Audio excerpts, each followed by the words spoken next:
Hello everyone, সকলকে জানাই সর্বপ্রথম একরাশ ভালোবাসা জানিয়ে happy Eid Mubarak. I hope সবার ঈদ খুব ভালো কেটেছে। আলহামদুলিল্লাহ, আমাদের তো ঈদ ভীষণ ভালো কেটেছে, কিন্তু হ্যাঁ, ব্যস্ততায় কেটেছে। Hello everyone, welcome back to my channel. কেমন আছেন সবাই? আমি Rokeya Parvin cooking and blog চ্যানেলে আপনাদের স্বাগত জানাই। সকালে তো ঈদ, আর আজকের ভিডিওটা সেই আগের দিন রাত থেকে শুরু করেছি।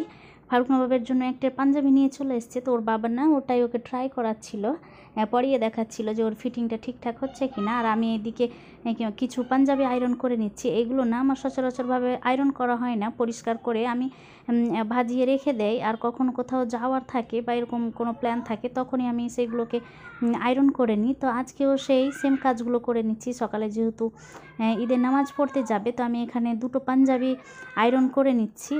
ওইটা একটা আর এটা পিঙ্কটা। তো আমি ও না দুটোর মধ্যে যে কোনো একটা পরে নেবে। ও না ওই খান ড্রেসটাই মাঝে মাঝে বেশিরভাগই পরে। আমি তো রাগ করে বলছিলাম যে তোমাকে লোকে বলবে যে তোমার হয়তো বা আর কিছুই নেই, তুমি বারবার ওই খান ড্রেসটাই পরো, কিন্তু ওটা না ওর ফিটিং হয় বলে ওর নাকি খুবই ভালো লাগে। এর মাঝে ওর আরও 2-3টা পাঞ্জাবি, কিন্তু কখনো ও পরবে না। আমি তো এই পিঙ্কটা পরতে বলছিলাম, কিন্তু ও কি পরবে? ও তো বলে যে লোকের দেখে আমার কোনো লাভ নেই, আমার যেটা ভালো লাগে বা আমার যেটা পছন্দ আমি সেটাই পরবো। তো যাই হোক, ওই পাঞ্জাবিটাই পরবে। কথা বলতে বলতে সকালের কাজে চলে আসলাম। এখন গুড মর্নিং, এখন বাজে সকাল 5টা। আমি 5টার সময় উঠে গিয়েছি, কেননা আমাদের ঈদের নামাজ এখানে বলে দিয়েছিল যে সকাল 8টার মধ্যে হয়ে যাবে। তার আগে তো আমাকে সকালের নাস্তা রেডি করতে হবে। নাস্তা বলতে এই যে সকালের খাবার দাবার। আর ঈদের দিন বলে কথা, কিছু স্পেশাল না হলে কি হয়। তো এখানে আমি লাচ্ছা সামাই করে নিচ্ছি, সাথে ওখানে আটা মেখে নিয়েছি, যেটা দেখলেন। আমি পুরি করে নেব, তারপর কাবলি ছোলা করে নেব। আমাদের এখানে না সচরাচরভাবে সবাই এই সব খাবার দাবারই করে। আর অনেকে কিন্তু ঘোলা ফুয়া এসব করে, কিন্তু ফারুক নবাবের পাপা না একদমই খেতে পছন্দ করে না। আর আমি তো তেল জাতীয় সেরকম কিছু খেতে পাবোই না আমার সমস্যার জন্য। অনেক কিছু ইচ্ছা করেন জানেন যে এসব করি, বা এই যে দুইটো এখানে কারণ হয়ে দাঁড়ায়। একটা হচ্ছে যে খুব সকাল সকাল যেহেতু করে নিতে হয় ঈদের নামাজের আগে, আর তারপরে তো দ্বিতীয় যে আমরা সেরকমভাবে তেল জাতীয় জিনিস দুজনেই খেতে পাবো না। ওরও ফ্যাটি লিভার আর আমার তো প্যানক্রিয়াস, আমার তো একদমই খাওয়া চলবে না। তো দুজনের ভাবনা চিন্তা করেই ভাবি যে না, এসব করা শুধু মানে ওয়েস্ট অফ টাইম, আর সব কিছুই ওয়েস্ট হবে। তার চাইতে ভালো যে আমি করবই না। তো এখানেই তো করে নিয়েছি। এই সব আবার না করলে হয় না, ঈদের দিন বলে কথায় একটু তো আমাদের খেতে হবে। তো বেশি করিনি, পুরি ওই মোটামুটি 5-7টার মতো করে হবে। আর এখানে কাবলি ছোলা আর লাচ্ছা সামাই করে নিয়েছি। আর এরা নামাজ পড়ার আগে বাবা ছেলে একটু খেয়ে নেবে। এখানে ফারুক নবাবকে রেডি করিয়ে দিচ্ছে ওর পাপা, আর আমি তো খাবারগুলো রেডি করছিলাম। রুমে এসে দেখি যে ওর পাপা ওকে রেডি করিয়ে দিচ্ছে, বলতে যে এই যে পায়জামার যে ফিতেটা থাকে না, সেটা তো আর ঢোকানো থাকে না, ওইটা ঢুকিয়ে দিচ্ছিল। তারপর আমি এখানে রেডি করতে লাগলাম, ওর পাপা নিজে রেডি হতে লাগলো, কেননা আবার তো সময় হয়ে যাবে। বেশ বেশ সকাল সকাল যেহেতু ঈদটা আমাদের এখানে ঈদের নামাজটা পড়া হচ্ছে, কেননা এখানে তো আবার কুরবানি কাটতে হবে, তারপর ওই সব প্রসেস করতে হবে, মাংস ফাংস সব কিছু মিলিয়ে একটা সময়ের তো ব্যাপার থাকে। তো এই জন্যই সাধারণত কুরবানির সময় ঈদের নামাজটা খুব তাড়াতাড়ি হয়। আর যখন আমাদের আবার রোজার নামাজটা হয়, তখন রোজার ঈদটা যেটা, সেইটা কিন্তু একটু বেলা করেই হয়, ওই 9টা-10টা। তো যাই হোক, এখানে আমি ফারুক নবাবকে রেডি করিয়ে দিচ্ছি, আর ওর পাপা নিজে থেকে রেডি হয়ে নিচ্ছে, ওকে তো আর রেডি করার ব্যাপার নেই। ফারুক নবাবের পাঞ্জাবির কালারটা কেমন হয়েছে বলুন তো? আমার না ভীষণ ভালো লেগেছে। এখানে ক্যামেরাতে অতটা বোঝা যাচ্ছে না, কিন্তু এটা না পার্পল টাইপের একটা কালার, বেশ ভালো লেগেছে। কিন্তু ওর পাপা 2-1টা আমাকে ছবি পাঠিয়েছিল, বলছিল কোনটা নেবে। তো ওর পাপারও এটা পছন্দ হয়েছে, আমাদেরও এটা পছন্দ হয়েছে। তো বেশ ভালো লেগেছে, ওকে রেডি করিয়ে দিচ্ছি। আর ও না সকাল সকালে ঈদের দিন বিশেষ করে ওকে যেহেতু স্নান করিয়ে দিতে হয় না, ও শুধু খিনখিন করবে, কাঁদবে প্রত্যেকবার। কিন্তু ওকে রেডি করতে গিয়ে না আমার একদম ঘাম ছুটে যায়, থেকে থেকে তো আমি বকাও দেই। তো সব কিছু মিলিয়ে আলহামদুলিল্লাহ রেডি করিয়ে দিচ্ছি। আর ঈদের দিন একটু রেডি না হলে তো আবারও ভালো লাগে না। ওরা বাবা ছেলেকে রেডি করিয়ে দিয়ে ওরা যখন চলে যাবে, তখন আমি মাঝখানে বা ফাঁকে আমি নিজে রেডি হয়ে নেব। তো এই তো ওকে একটু রেডি করিয়ে দিচ্ছি সুন্দরভাবে। ঈদের আগের দিন রাতে, মানে সকালে ঈদ হবে সেই রাতে, আমি একটা ছোট্ট একটা ভিডিও শেয়ার করেছিলাম আপনাদের জন্য। আপনাদের আমি উইশ করেছিলাম ঈদের জন্য, ঈদ মোবারক, এই জিনিসটা আপনাদের সাথে শেয়ার করেছিলাম। তো অনেকে কিন্তু আমাকে ফিডব্যাকে ঈদ মোবারক বলেছেন, অনেকে কিন্তু অনেক ভালোবাসা দিয়েছেন। আর সবার জন্য আমি অনেক মানে কৃতজ্ঞ। আমি ভাবতে পারিনি যে অনেকে আমাকে এত ভালোবাসেন, যে সবাই আমাকে এভাবে ফিডব্যাক দেবেন বা আমাকে আবারও ঘুরিয়ে ঈদ মোবারক উইশ করবেন। তো সেটা জেনে না ভীষণ খুশি হয়েছে, ভালো লাগা কাজ করছিল। জানেন যে আপনারা আমাকে মনে রাখছেন, আর আমি তো সবসময় আপনাদের মনে রাখি।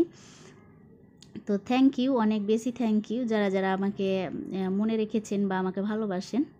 এখানে ওরা বাবা ছেলে একটু খেয়ে নিচ্ছিল সকাল সকাল, আর রেডিও যেহেতু একটু দেরি হয়ে যাচ্ছিলো, ফারুক নবাবের পাপা খুব তাড়াতাড়ি কাজগুলো করতে বলছিল আমাকে, সাথে আমি ওদের একটু আতর দিয়ে দিচ্ছিলাম, সাথে সেন্ট দিয়ে দিচ্ছিলাম। আর ওকে সেন্ট দিচ্ছিলাম না, তো ও আমাকে বলছিল কেন সেন্ট দিচ্ছ, মানে সেন্টে না অনেক টাইমে অ্যালকোহল নাকি থাকে, যার জন্য নামাজে আবার নামাজ হবে কি না এটা একটা সন্দেহ থাকে। তো যাই হোক, আমি প্রথমে বুঝতে পারিনি, তারপর তো দিয়ে দেওয়ার পরে আবারও ভাবলাম যে না ঠিক আছে।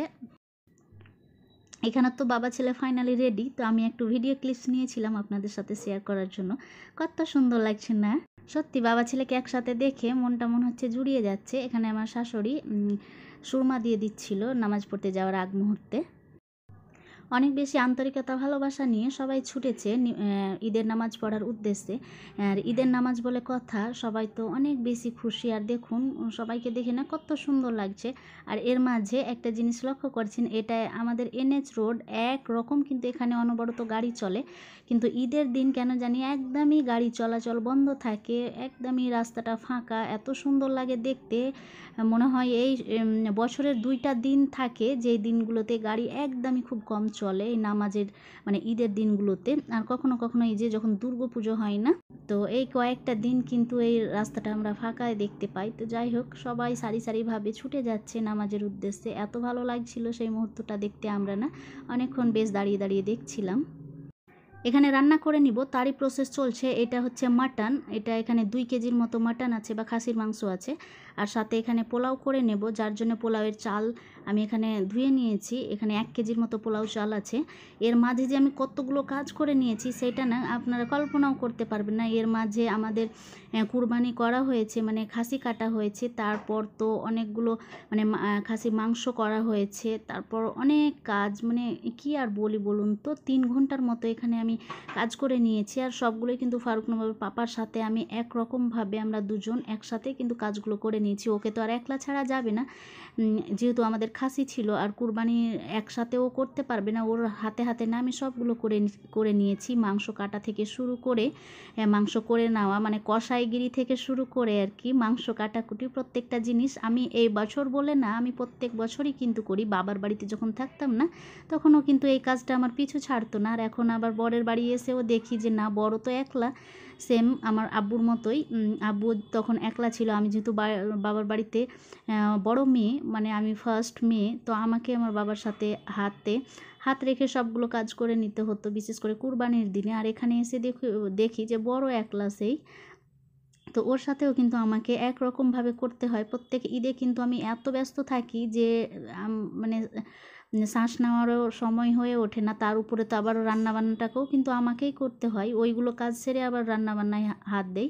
তো ওইগুলো করে নিয়েছি। আর কিছু মানে পেন্ডিংয়ে ছিল ওই কাজ, তো সেগুলো ফারুক নবাবের পাপা হালকা হালকা করে গুছিয়ে নিচ্ছে। আর তার মাঝেই কিন্তু আমি দৌড়ে ছুটে এসে আবার রান্না বসিয়েছি, কেননা অনেক লেট হয়ে যাবে। আর ফারুক নবাব না কান্না শুরু করে দেয়, ও না বেশিক্ষণ খিদে সহ্য করতে পারে না, একদমই এমনভাবে কান্না শুরু করবে মনে হবে যে হরিহাট লাগিয়ে দিয়েছে, এরকম একটা অবস্থা হয়ে দাঁড়াবে। যার জন্য আবারও আমি রান্না বসিয়ে দিয়েছি। আর আলহামদুলিল্লাহ এখানে আমার রান্নাও কমপ্লিট হয়েছে। রান্না করতে বেশিক্ষণ যেহেতু সময় লাগেনি, খাসির মাংস খুব তাড়াতাড়ি হয়ে গিয়েছিল, আর সাথে তো পোলাও তো বেশিক্ষণ সময় লাগেই না। এই যে আমি এখানে রেডি মানে খাবারটা বেড়ে দিচ্ছি, ওরা বাবা ছেলে খেয়ে নেবে। এর মাঝে আমি ফারুক নবাবকে খাইয়েই দিয়েছি। এখানে মূল বলতে গেলে যে ওর পাপাই খেয়ে নেবে, মানে মাস্টারমশাই খেয়ে নেবে, ওর জন্য এখানে আমি থালাটা একটু ডেকোরেট বা সাজিয়ে নিচ্ছি, সাথে আপনাদের সাথেও শেয়ার করছি। এই যে কাবলি ছোলা করেছিলাম না পুরীর সাথে সকালে, সেইটা রয়ে গিয়েছে, ওইটা দিয়ে দিচ্ছি। এখানে মাটন দিয়ে দিচ্ছি, তারপর পোলাও।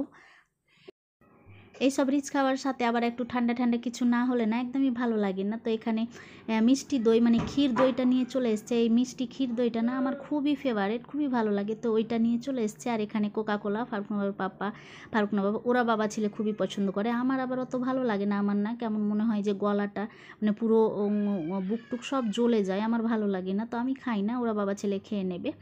আর এই তো ফাইনাল রেডি করে নিয়েছি, এখানে আমরা খেয়ে নেব। তারপর তো আর তেমন কোনো কাজ নেই, একদম লম্বা একটা ঘুম দেব। অনেক বেশি টায়ার্ড যার জন্য আর ঘুমিয়ে উঠে দেখি যদি হয় সেরকম তো একটু বাইরে কোথাও ঘুরতে যাব, নয়তো বা আজকে আর হচ্ছে না, কালকে হয়তো বা যাব। তাহলে আজকের ভিডিও এখানে অবধি থাক। সবাই ভালো থাকুন। আল্লাহ হাফিজ। আসসালামু আলাইকুম।